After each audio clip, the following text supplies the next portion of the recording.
Hi everyone, a very warm welcome to St. Talks for Parents. If you all can hear me, drop a thumbs up in the chat.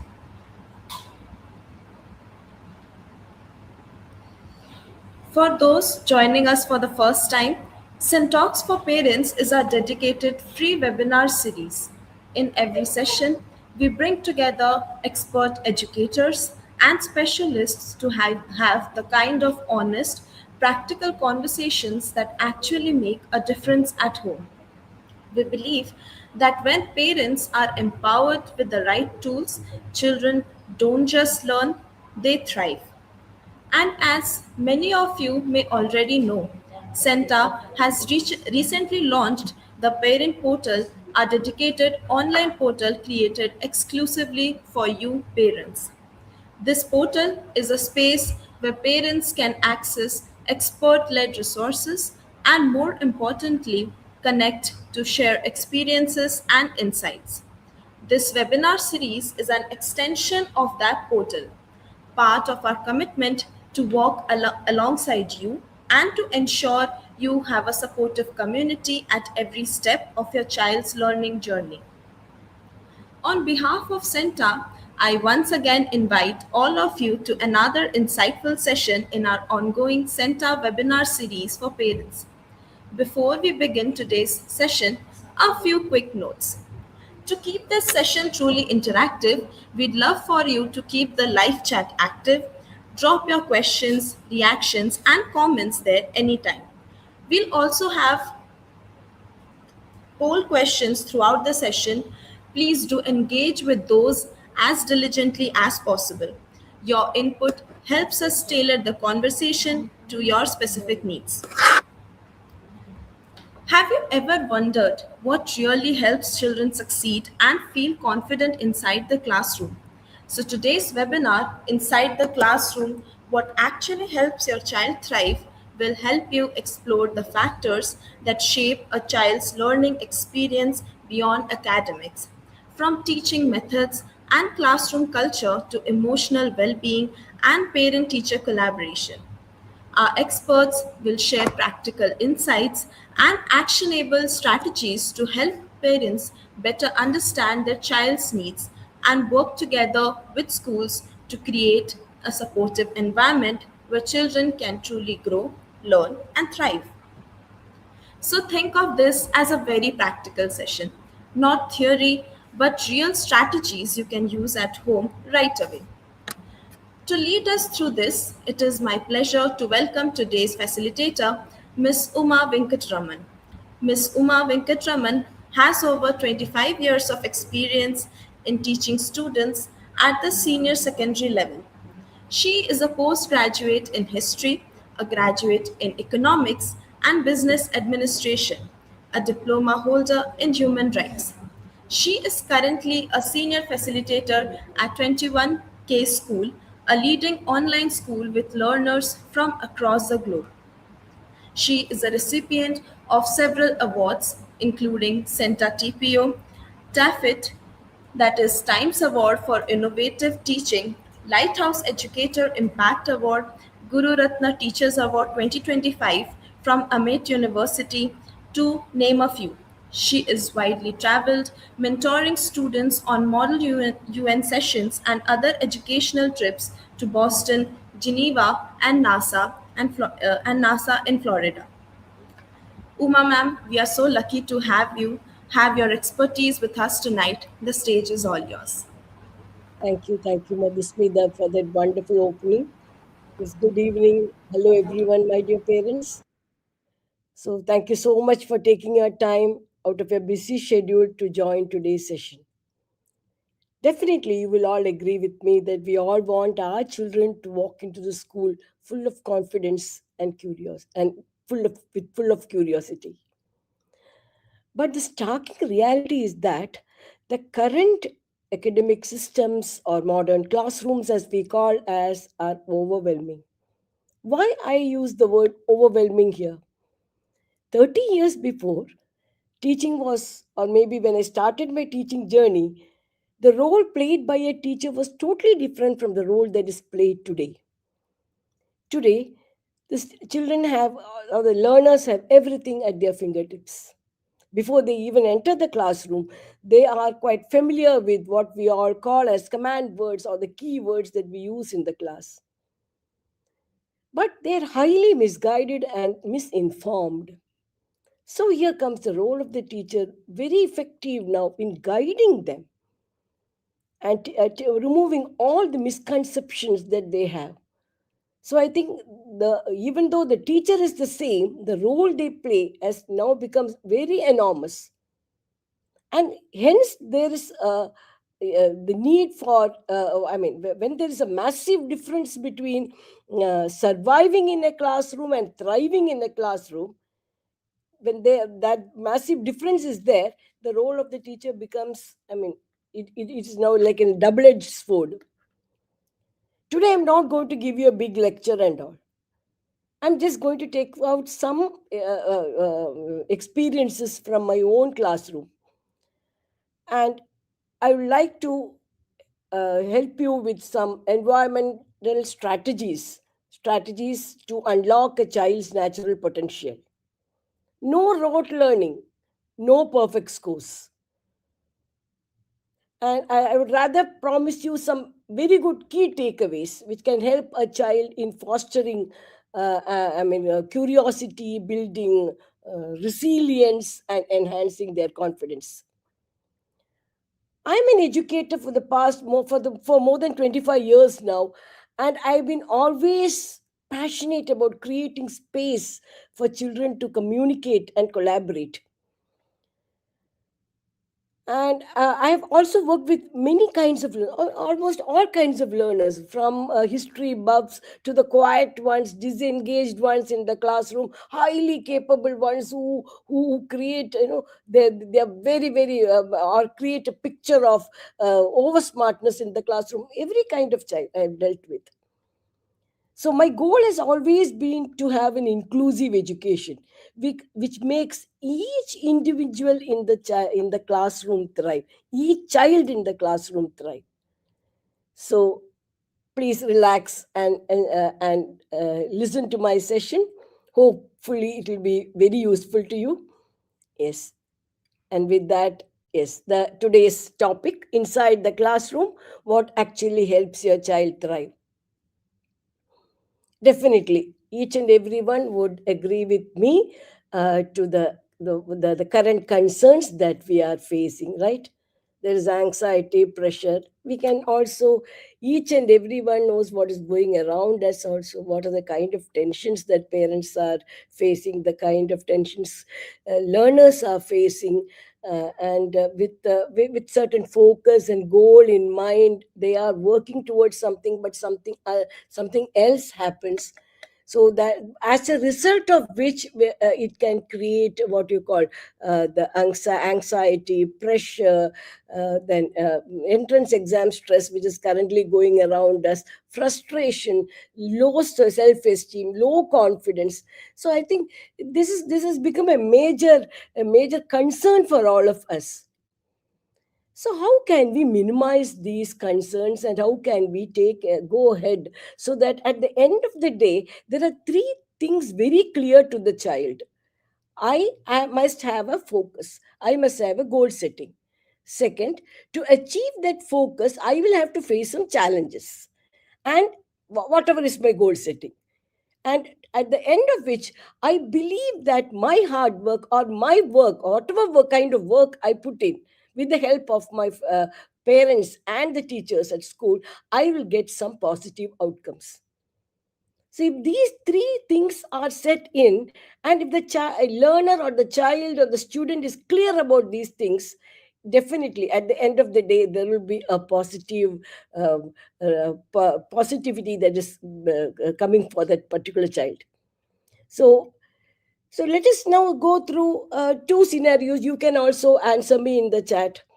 There is one child who is very perfect, writes the examinations on time, as completes every assignment on time, and on paper, academically, if you see, very disciplined child. But do not want to have any, I mean, no interactions, no questions, not very much worried about interacting with others. At the same time, there is another child, B, who is not very keen in completing assignments and other things. But at the end of the day, he or she is very innovative.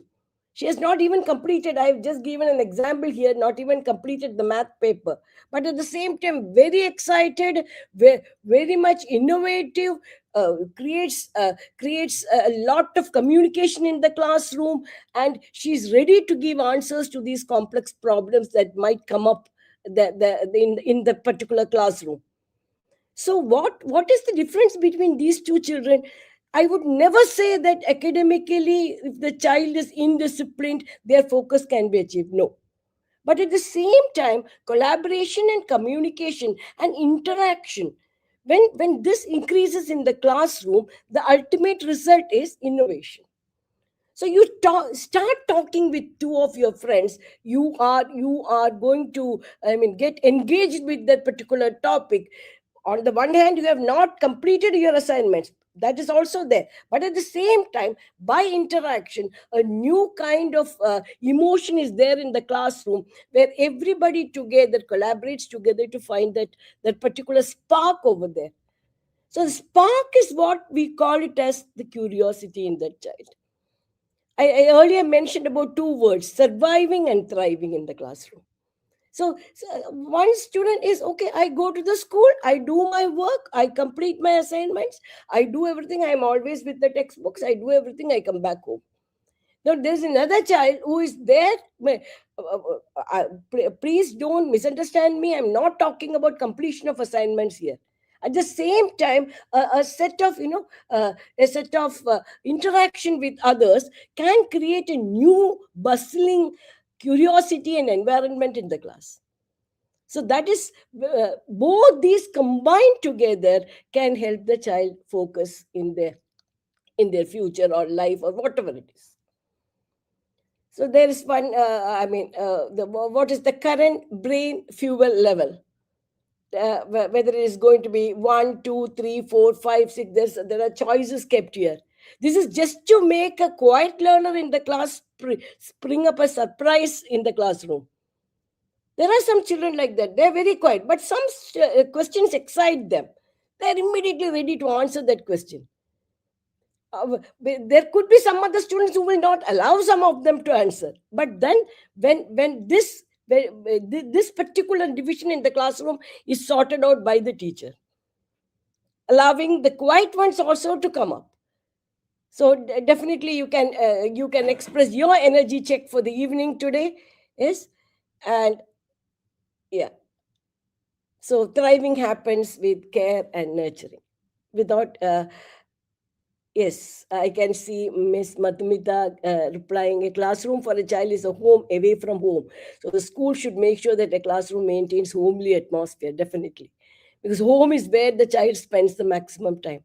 Later on, I will come to that point where a collaboration between the school and the home, or the teacher and the parents, are very much required for a positive, to exude positivity in the child's growth. So thriving happens only with care and nurturing, as very correctly put by the viewers today. I'm totally not surprised by their comments. Yes, that care and nurturing that is available in home is available, should be available in the school also, and that's what we as teachers are striving to achieve. Yes, foster a supportive environment. This could be the first. This is the first thing that I would like to talk about today. A supportive environment. Now, what does this supportive environment mean? Smaller classroom, very clearly, we all know that. One-to-one interaction with the child. Teacher having a knowledge about who are all there in the classroom, what are their strengths, what are their weakness, and the role played by the student as well as the teacher gets very clearly exhibited in a small classroom. And with this, I mean, when in such a classroom, it is easy to actually have this interaction in place, but that is not always the case. There are cases when there are bigger classrooms, especially senior classes. Some classes are quite huge. In that atmosphere also, as a teacher, the role played by the teacher, where the teacher stays with the student and try to understand the various aspects of the student, so that, as I very clearly put it across, the strengths and weakness can be understood. Now, in order to achieve a certain equality in the class, in order to include every child in the class activity, the teacher needs to place a certain amount of classroom norms. So, for example, what I do in the classroom is, I will tell the students that first 20 minutes I am going to lecture on a particular concept or a topic. Now, once that concept is dealt with, now it is the role play, the passes over to the student, who will now talk about what if he or she found very interesting with the lecture that I made. What were the challenges that they had to face? Are there any command words that they could not understand, they could not comprehend enough?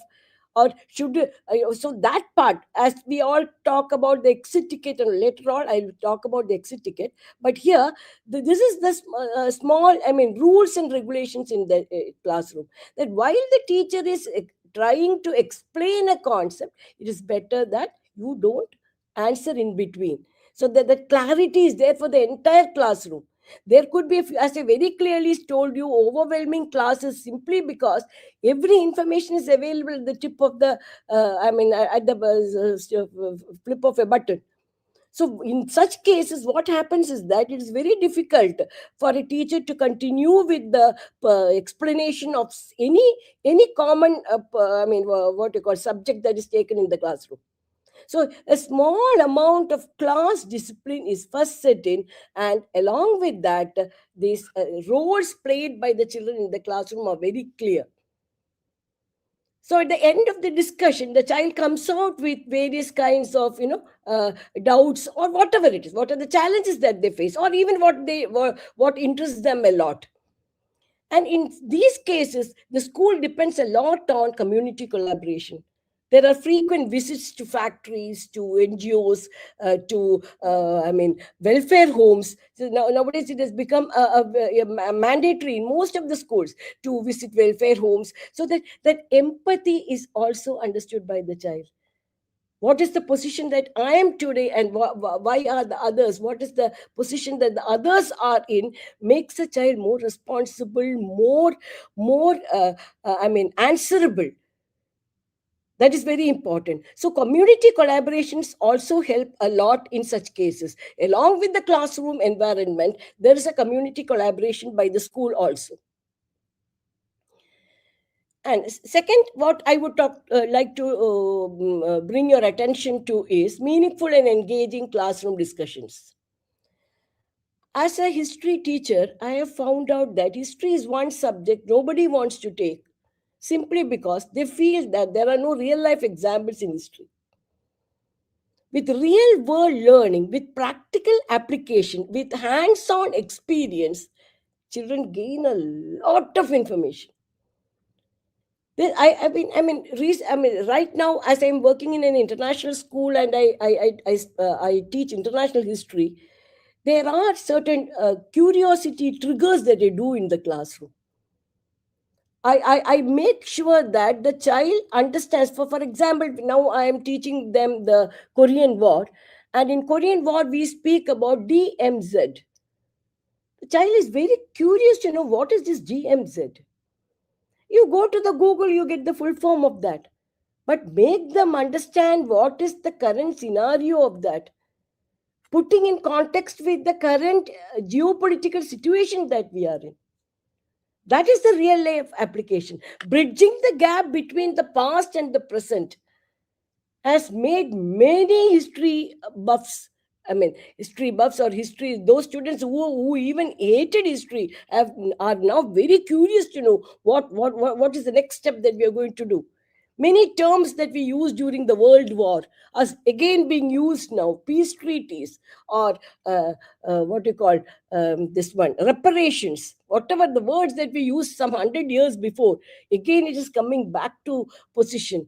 Students are now able to create that link. So, what is the advantage of this? Everybody in the classroom is doing that. It's not only for the few for who read through certain books or read through some other search engines or nothing like that. Everyone in the class, because something is ongoing around you. You are knowingly or unknowingly getting in touch with all these things. So what happens? Every child in this classroom is informed, very much informed about that. And when you add the curiosity trigger, as I told you, inquiry based learning, you are given a research work. Many students, they don't like research work, but research work with a curiosity trigger or a hook encourages them to do. As I gave you just now the example of DMZ, or while teaching the Cuban missile crisis, I used to give them a curiosity trigger as to what happened for the 13 days between Roosevelt and I'm sorry, Kennedy and Kennedy, the president of US, and Nikita Khrushchev, the premier of Russia. 13 days they took, but at the end averted a major missile crisis. This is the curiosity trigger, inquiry based. So I just understand what it is. Can I put this particular situation now also and try to defuse some tense situation that is happening in the globe? This is very important. But no, the only aim here is to put all the children together. Suppose I give a research work and then tell the others, okay, go and research from this particular book, or from this particular, Google it. If I give such instructions in the classroom, a few who is interested only will do.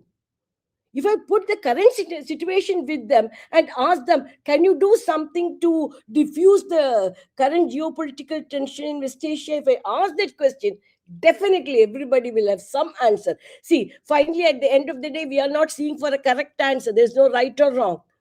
It's your imagination, your innovation that matters. And this students inquiry is something I firmly believe, and I've seen many students come up not only through this, other avenues like project based learning. So when I give a project to them, if I'm talking about how can the current environmental degradation or pollution be reduced, if I give a general topic like that, and if I ask them to put them in various groups and ask them to create a project on that, I make sure that in the classroom, every child is not interested in research. So in every group, there will be one student who is very much active with the research work, one student who is very much active in writing, and if they have to make a hands-on cutout or a project, that also. And another student who is very good in giving the final touches. So such small groups, if we create in the class, every student at the end of the submission of that project, they are aware that this is what I did, and these are the steps I should take to reduce the environmental pollution or degradation or whatever was the topic given. And the second avenue that I have seen yielding very good results are the Model United Nations sessions, MUNs, months, which is becoming very much popular in many schools across India. And here is also many students, quiet introverts in the class, very quiet ones, who never even spoke, uttered a word, overnight changed with the amount of research, and when a window was opened to this world, what is happening around me. And history helped them a lot. I'm not here only talking about history, but being a history teacher, I'm just giving some examples from that particular subject. So history taught them a lot of bridging the gap between the past and the present. And overnight, the transformation has been really, so something which is very much a tangible transformation from a quiet child to one who went onto the stage. Because some children are very shy in giving, giving what you call this, giving long speeches. but they know where to research and then give out that two liners or three liners that is required in a session, in a committee session. So this project based learning and model United Nations have helped many of them, as I just now told you, to I mean, from a surviving child to a thriving child in a classroom. Experiential learning often turns ideas into lasting understanding. That everybody will agree with that. Yes, there is one more poll here, invisible evidence poll. If anybody wants to answer this, look at this tool which belonged to ancient history. What is the most important power a person would have derived by using this? Do you think it was only a status symbol for the wealthy? Or is there anything hidden over there? If you closely look at the picture, you can find out what is the thing that could have changed this world.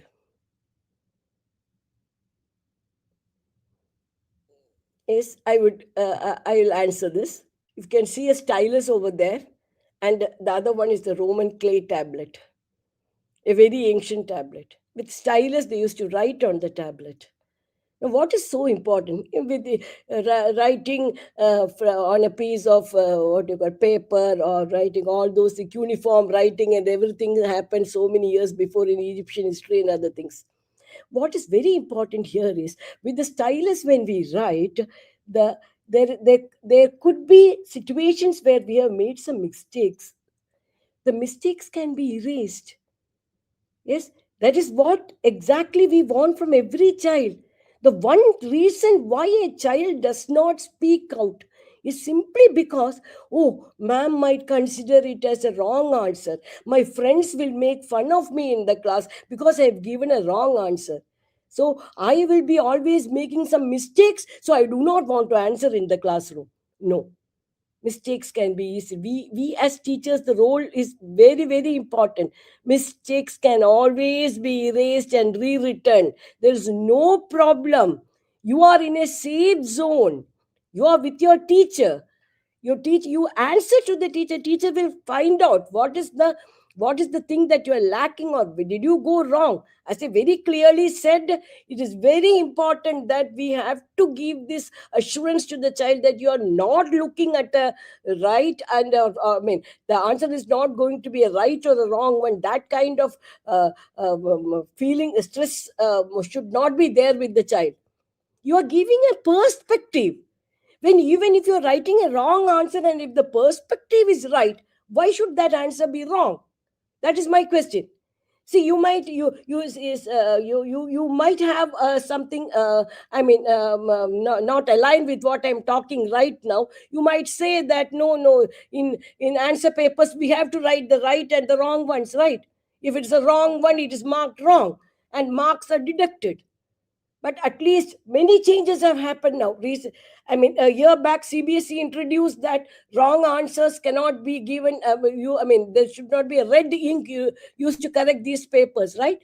Red is when a wrong is put over there. What happens? That red is very prominent color, and it might create some problems in the child. So, in order to bring about that wellness for a child, in order to reduce the stress in the child, we are used now. All of us are using green ink pens for correction. But certain examination, the patterns, the syllabuses like Cambridge and all, they are very clear that they are going along with the perspectives rather than the right and wrong answer. Soon, our education system will also undergo this change, definitely, because we are going to that particular era where if the child has to open up. We have to make sure that you are not in a wrong space. You are in a safe space. What you may answer whatever you want. Why did you answer this? If that answer, that innovative answer is there, why should the child worry about, or what should the child worry about? Yes. Yes. From there, I would like to take you to the social emotional balance in every child, which has become the most important criteria in every school. how learners are taught to manage stress, and how their social skills like collaboration, communication, empathy, everything is drilled into them, is trained into them. Very important. As I told you at the beginning of this session, I very clearly spoke about three important things that child should focus, I mean, that should take care of. One is the focus on the goal setting. The second one is the focus on challenges, and the third one, the positive outcome out of these challenges. That is very, very important. Unless and until we inculcate this in the child and allow the child to freely communicate, how will the child thrive in a classroom?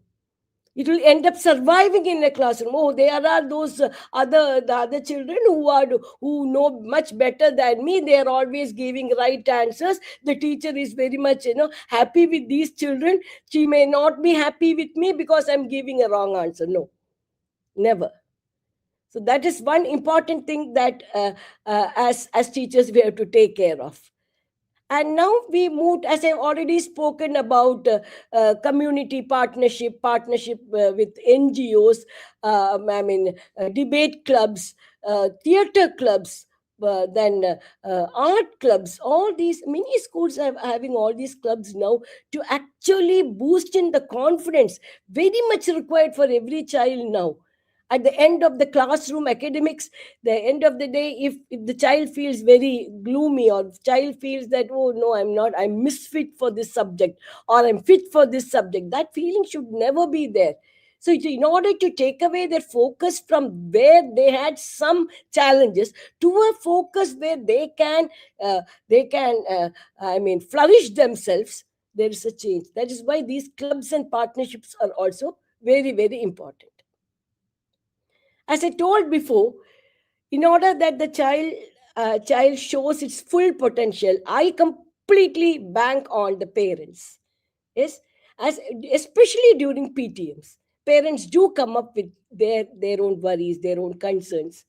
If that particular subject, so maybe math is a concern or history is a concern. For many students, history is a concern.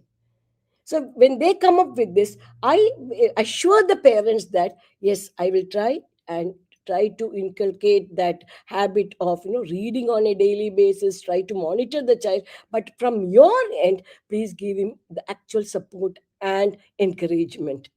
What the only question that I ask the parent is, what is the duration that he spends for this particular subject? If I feel that it is quite, I mean, it's not sufficient enough, allow I give them a particular timetable to focus on certain things in that particular subject. But at the end of the day, the parents are the ones who are the backbone for everything, because the child spends the maximum time at home.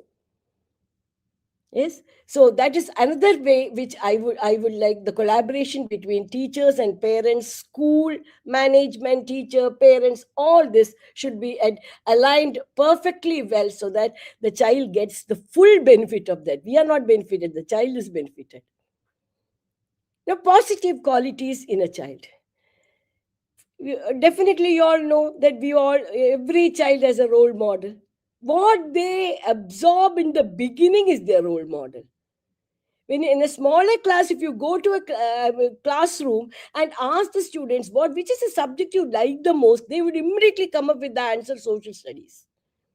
There's nothing strange about that, because social studies is one subject. I read from the textbook, I write it in the paper, I'm getting 100 on 100 in that. Yes, so that's the thing. So the who is your role model? The social studies teacher, they would say. I've heard many a case like this. Not that I'm a social studies teacher. Not That's not the reason. I have got these kind of answers, I mean, from smaller classes. As they grow up, we are all now in senior schools, the, but the role model is something they absorb it just like a sponge. So the role model is the teacher. Whichever subject we are handling does not matter. How we help them to thrive in the class. Actually, just now the history paper for Cambridge today was the paper. I mean, just a while ago, students sent me messages saying that the paper was very easy. And I told them, I'm not I mean, I'm a little busy now. I'll be replying to all your queries later on. I just gave them this information. One or two of them said, no miss, you take your own leisure time, you have done enough for us. So these kinds of appreciation from the students means a lot. That's, I'm talking about senior students. So why do they talk like that? The freedom was given in the classroom, and since I'm teaching Cambridge history, a lot of perspectives, student perspectives, are taken into account, and they are encouraged to write on their own, talk on their own, give them the freedom, collaborate, make enough room for them to enhance their ideas.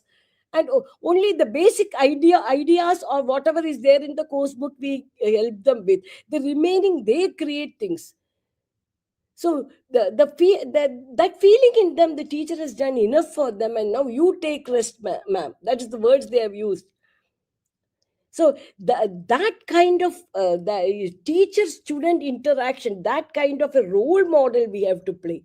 It is not only for one student in the class, for the entire 20, 22 students in the class. If we can be a role model, then the child, or the children in that particular classroom will never have anything to say that miss I mean, the ma'am concentrated only on a few, she was partial to some of them, she gave them more marks. No, no such discussions in the classroom.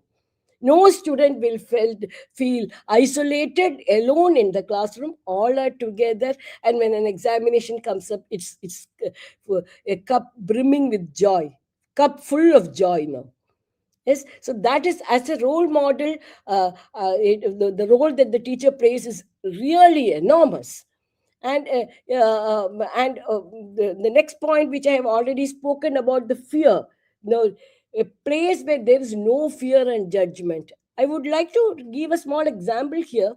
The last month our schools reopened after a small break, and the students who came to my class, grade 9 students, one or two of them, because we have a certain set of lessons, so we had already told them about the course book that they have to buy, and the lessons that I'll be dealing with in grade 9, the lessons I'll be dealing with in grade 10. So I was explaining to them all, and in between there was they also study about American history. So I was narrating about American history and what I'll be teaching them. Here comes one student who asked me one command word.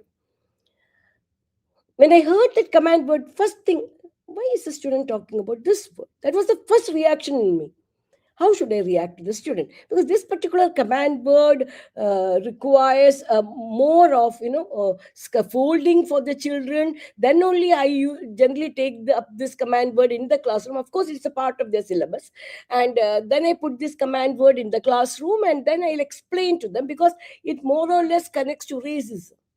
As I very clearly told a little while ago, that history plays a very important role in connecting the past with the present, and now no parent or nobody will be willing to hear anything about racism. It is totally not acceptable. So I was just thinking in my mind how to deal with this student, because he was again and again asking me in the classroom, when will you deal with that, miss? I initially took it as I did not react at all. I told very softly, and I made him understand that later on only it will come. I request for me also to bring in such subjects into the classroom, and but of course, events of 1700 and all has to be taught in the classroom. So I will be taking it up, but in a very slow manner. When he insisted, I said, "No worries, my dear. We will have a talk." So promptly we had a one-on-one talk with, and then he realized that yes, why ma'am was not very encouraging when I put this word first in the class, but never snubbed him, never snubbed him. The encouragement that I gave for some other things might not have been might be absent here, because I didn't want that subject to be again and again taken. And moreover, this child has already read what it is in the Google. So I didn't want to put anything over there. So I very quietly spoke to him one on one and made him understand why I am taking it very lately. Now the child is not fear of, has no fear of anything, right? He is in a safe space. Is in a very safe space. He knows that ma'am is not going to be judgmental. It's not going to shout at him, snub at him about even for the other children in the classroom. Not going to find out this is wrong. Why did you ask such a question? If I had raised that question in that particular moment, that was the first reaction I had. So if I had raised that question, things would have been taken a toll of the learners in that particular classroom. So the first thing that we have to do, or make sure your zone is a safe space for them to speak out, full of freedom, communication, no bar in communication. And if they want to talk something separate to the teacher, they can do that also. So that now, what is the scenario in the classroom? Now we are closed for our vacations. We are opening on June 1st. So when we come back on June 1st, the first thing, everybody will be delighted to be part of the classroom, so that we as because the class is dealt in such a way that they have the freedom to express. The freedom of expression without judgment is very, very important for their fulfillment and complete their journey. That is very important. Journey has just begun for them. It, and in the next 2 years only they will complete their journey. So I feel that for healthy development in a classroom, simple instructions must be given. I am now going to the simple instructions that I use in the classroom, as I have already spoken about a discussion. If it is a smaller classroom, I'm sorry, if it's a smaller classroom, I use 20 minutes to 3 minutes of interaction with the students. If it is a bigger classroom, I lecture for 10 to 15 minutes and give them another 3 minutes for interaction. That interaction is very, very important. Then only we will understand what is the status. Where are we? If we keep adding points to the already dealt with points without knowing that some of them have still not understood, still not able to comprehend certain difficult words, well, then there is no meaning in teaching the children like that. So it is better you give a break. This helps a lot for those who are unable to cope up with those who are able to cope up, right? We know in a classroom you can't have only children who are totally not able to cope up, or only children with full capability. That we can't have. We always have a mixed class. So when we have a mixed class, if we will wait and watch, I say gave you the wait time also I have added here as one of the strategies I use. Wait. Okay, did you understand? Is there anybody with any doubts? So, in the meantime, maybe the ones who have already understood may clamor in the classroom. So, give them some other small task to complete, and focus on those students who have yet to understand the concept. So that wait time strategy is very important.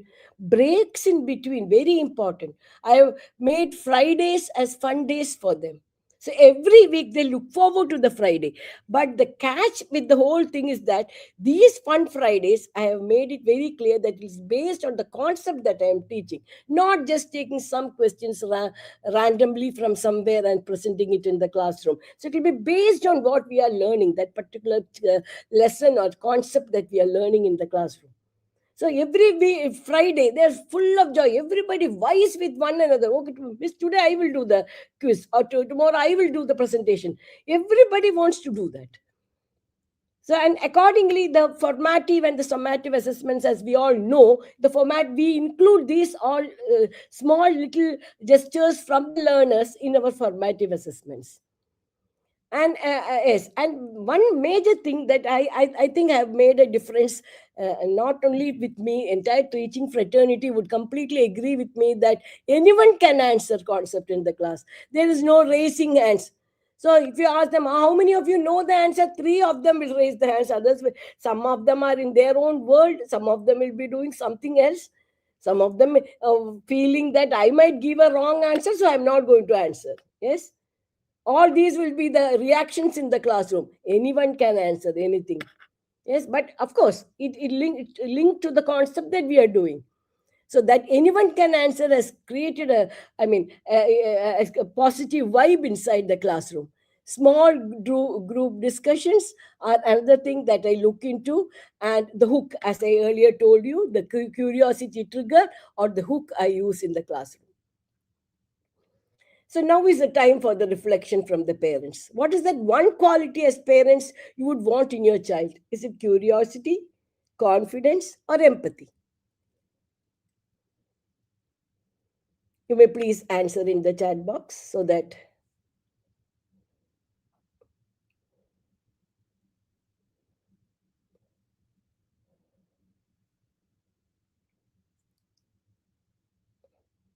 Madhusmita, I'm sure you are getting the answers. Yeah.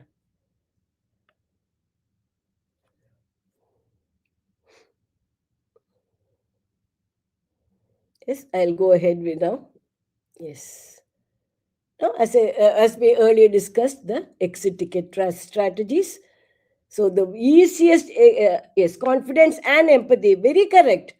I think everything the child, I mean, I'll go to the previous slide once more for the benefit of those who wanted to go. Curiosity, confidence, and empathy. I think confidence is something very, very important in the current scenario.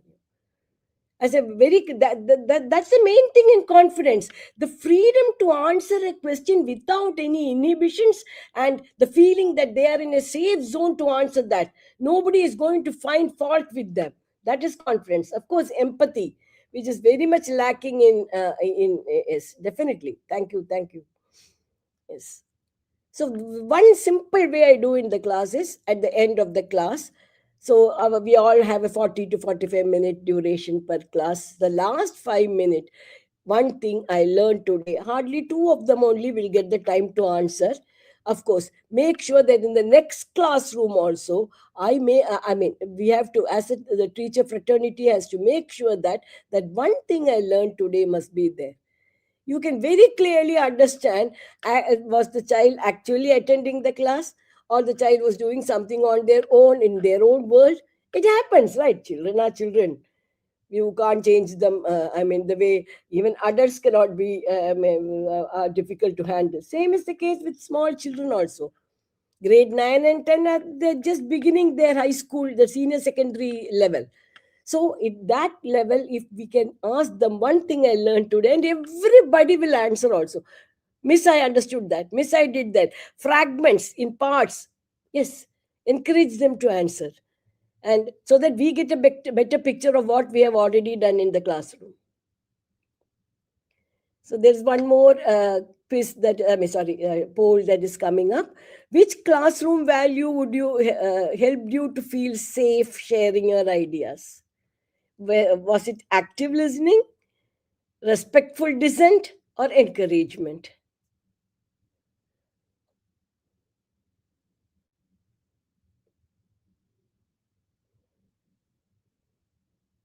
I'm sure everybody will agree with active listening. But children are children; they cannot be always listening. The span of their listening abilities, according to researchers, 16 to 16 minutes or something, right? Encouragement, yes, definitely. I completely agree with that. Active listening, encouragement. What about respectful dissent? Yes, respectful dissent is also required for every children, right? How they, everything cannot be taken. If the teacher says whatever, yes, yes, yes, if the children just keep giving the answer, then there is no collaboration, there is no communication between the teacher and the student. There is nothing that can be shared between us. Yes. So, Miss, for example, when I talk about Hitler in Adolf Hitler in the class, who is a very prominent figure in history textbooks. So if I talk to them, there are some children who openly say, I hate Adolf Hitler. I like Adolf Hitler. So there are various ways of presenting it, right? So whatever the teacher said can be taken. Okay, for the sake of answering, I might take. But in case, as I told you very clearly, according to certain syllabus, the perspective of the child is required. In that case, the child needs to question. Questioning should never be taken as a wrong thing, because this is what sparks curiosity in the child. That is why I gave that word respectful dissent. You can't just barge on your teacher and then ask some questions just from here and there. Full of respect, that part is to be taken care of. Dissent, no, miss, I beg to differ. This is not what I thought about this particular topic. I felt that the topic was like this. Then only we are creating that spark in the child. If everything as printed in the course books, the child is by hearting, rote learning, or doing something and getting the then there is no meaning in knowledge enhancement in the child, right? Our main aim is to enhance the knowledge. Because as I very clearly told, today we are not going to talk about rote learning or perfect scores. It is enhancement of a child's curiosity in the class, enhancement of knowledge, and as a result, how the child thrives in the classroom. That's the topic that we are dealing with today. So perfect scores might be the aim of some of them, but then always it is not the case. So respectful dissent must also be encouraged in the classroom. And a simple grounding technique that I use in the class is the 333 rule. So, in order to check whether they're in the classroom listening to what I am lecturing in on that particular day, I may ask them three things that you immediately see around you or hear around you, and the three body parts, just to make the reflexes come pull them back into the class, because there are a lot of push and pull factors. Some of them feel that whatever ma'am is teaching is there in the textbook, I shall go home and read. Some others will feel that, oh, these command words are available in Google, I will go and search and find out the meaning. What is the big deal here? So these are the things that cross their minds. So in order to make them to put together in the classroom, I use this technique of 333, which I think every teacher can use this in the classroom. Yes. So I would like, at the end of this, I would like to debug a big myth. We always have heard, right, at least in our generation, okay, child who starts writing, reading at and I mean, is very exceptional. At very young age, some children, the parents are very happy that they keep telling their relatives and neighbors also, oh, my child will do all these things. Yes. And or my child can write big answers, or write stories, or write poems, both creative as well as academic. Anything the child my child can do this at a very tender age. He has started reading, he knows to read, that he knows, he can understand, he can read big words. All these, definitely we would have definitely heard about all these things. But there is no link between a child who is reading and writing from a very young age and to be more successful later on in the life. There's no connection between that. Of course, if you are a reading buff, you continue reading. You are a writing child, you are creative, you can do your creative activity. But that does not have a direct link with how successful you are in your life. So again, the point comes to uh, I mean, the what you call the encouragement that is given inside the classroom matters. How you treat the child as against the other children. If everybody is treated same, inclusive education is followed, no problem. And with inclusive education comes flexible instruction. So flexible instruction is what the keeping in mind the child's needs, accordingly give them the work. Might be a big task for a bigger class. Yes, definitely do agree. As a teacher, I definitely agree that for a big class, dividing children like this and giving them tasks differently a big. I mean, is a little difficult. But if smaller differentiations, like some child wants to read through the textbook, okay, allow them to do that. Okay, some children are not very much keen in reading through, okay, watch a video instead of that. Yes. And some children who are really great with everything, they can do both reading, writing, and they are very, I mean, extraordinary children in the class. Okay, allow them to give them the space to search information for themselves. These small things we can do. As while writing the notes, you can't wait for them, the ones who are very slow in writing, and okay, but a few of the students who have completed that particular I mean, whatever answer was given in the classroom, we cannot, I mean, we differentiate and allow the others, okay, you write at your own pace. That cannot happen. Yes, that I completely agree with. But we can definitely give them this space of doing things as they wish, so that the flexible instructions are there. Even in the case when the child does not complete, give them one more day's time, so that they copy it from their friends and complete it. Because we do have one thing. At the end of the day, we ask the children to submit books, right, for correction. So that can be delayed for something without hurting the sentiments. It should not be an encouragement for the slow learner, I mean slow writers, and it should not be something that is going against the sentiments of the ones who are able to do everything. So it should be a very balanced approach over there. Yes.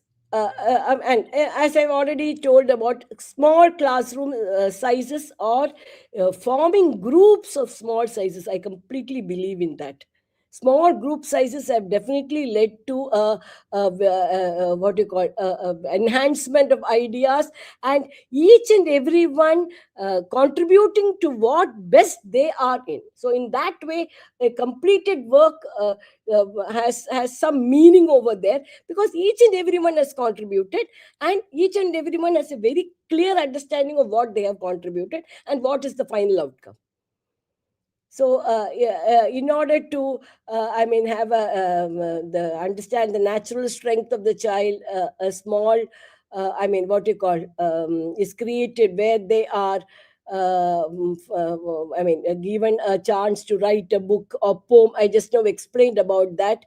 And even a small thing that I've noticed in the classroom is give do not ask them to stick on to their spaces. So I believe some 20, 15 years before, if you had given this point to me, I would have definitely said they have to sit in the places that is allotted to them in the classroom. So we arrange them as per their height or whatever it is there. So every classroom there is a separate arrangement. So what I have felt now is that that particular space need not be. I mean, we need not stick to that particular thing. If the child is afraid, some children I have seen, they stand up and write answers, and they're very quick in completing also. So give them that freedom. Give them the freedom to move inside the class.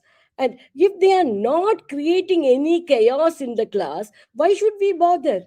If there are any if there are any, I mean, any problem with the law and order of the class, then definitely we have to chip in and give provide solutions there. But if they are doing it in a very orderly and a very I mean what you call disciplined manner, why should we interfere with that? This is my current thought, which I later on realized that has created some sort of good vibes in children. Yes. Now, high expectations. I would like to talk about the science of learning. These are all modern things that have come up. The attributes, skills, knowledge, action, which is ASCA, and action using knowledge, not just memorizing. So there is no rote learning happening here. It is knowledge enhancement, collaboration, and found how to enhance the foundational concepts in the classroom. And the recent the Bloom's taxonomy that has come up with a modified version of Bloom's taxonomy, which speaks about knowledge, comprehension, and and the way the completion of the work. And as I very clearly told you, the knowledge enhancement is very, very important. Analytical strengths are very important. Outcomes also will have those kind of positivities. So to sum up, uh, I would very clearly talk about choice for homework assignment. So I just earlier spoke about that, giving them the space, the time, the way they want to complete. Draft three actionable daily routines. So something that they are, I mean, that gives them a sense of belonging in the class. Which is actually, as I told you, change of place. Yes, they can do. Stand and write an answer. Yes, they can do. Because there are many cases where child is not able to see the board or the whatever is written or kept in front of them. So in that case, we can give them what you call three actionable daily routines. Then collect continuous feedback, and connect abstract and boring topics to real life examples, and give them the brain break so that their well-being is very clearly taken care of. Yes. Now it's a time for questions. If you have any questions, please do ask me.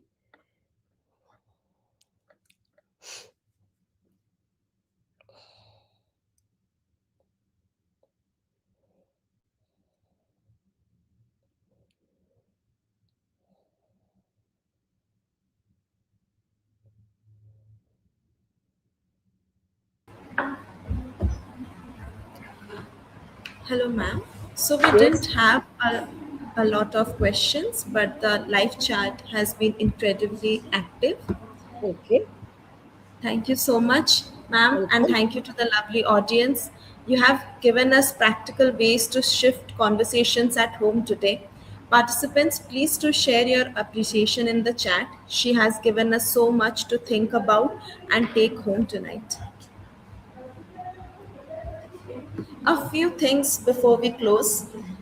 If you haven't already explored the Center for Parents portal, this is the home base for all our resources, but it's also where our parent community lives. It's a warm, inclusive space where we invite you to share what you're feeling, ask for advice, and connect with other parents who are on the exact same journey. We would love to see you active there. And here's something to look forward to. Our next Send Talks for Parents session is on 29th May on the topic Beyond Marks Measuring Real Learning in the 21st Century. Visit the Center for Parents portal to know more and register for free, and do spread the word. Follow Centa on our social channels and stay tuned for more sessions, resources, and conversations designed just for you. To every parent here tonight, thank you for showing up, for asking questions, and for caring these deeply about your child's learning. That in itself makes all the difference. Thank you.